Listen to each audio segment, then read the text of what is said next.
Веќе е официјално. Европа има нов фаворит во престижната Лига шампиони, а Македонија нов ракометен миленик.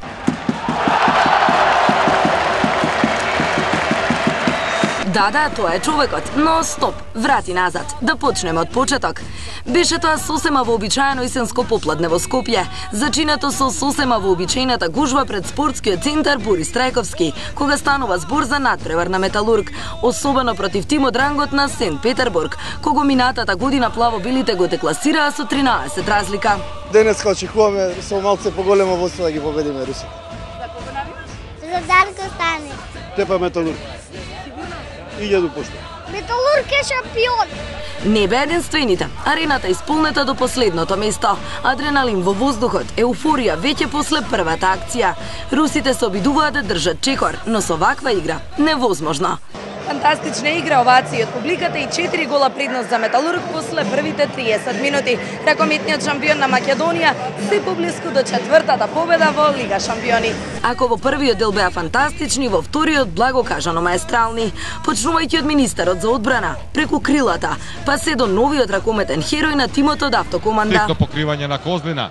Има ли можност за Цепелин двоен? Шоу на теренот, пекол на трибините. Пиратите предводеа, останатите следеа.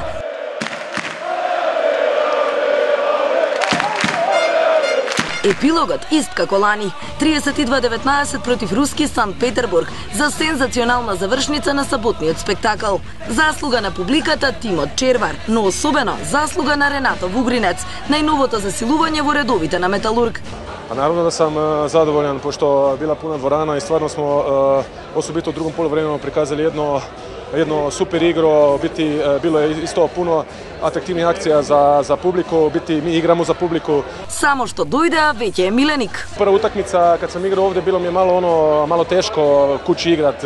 Biste bolje mi je bilo vani, ali danas se malo više opustio i mislim da je bilo super. После ваков старт, невозможно е да не им биде супер. Може би ова и не беше очекувано од наша страна, меѓутоа тоа е тоа, победивме 4 утакмици, 4.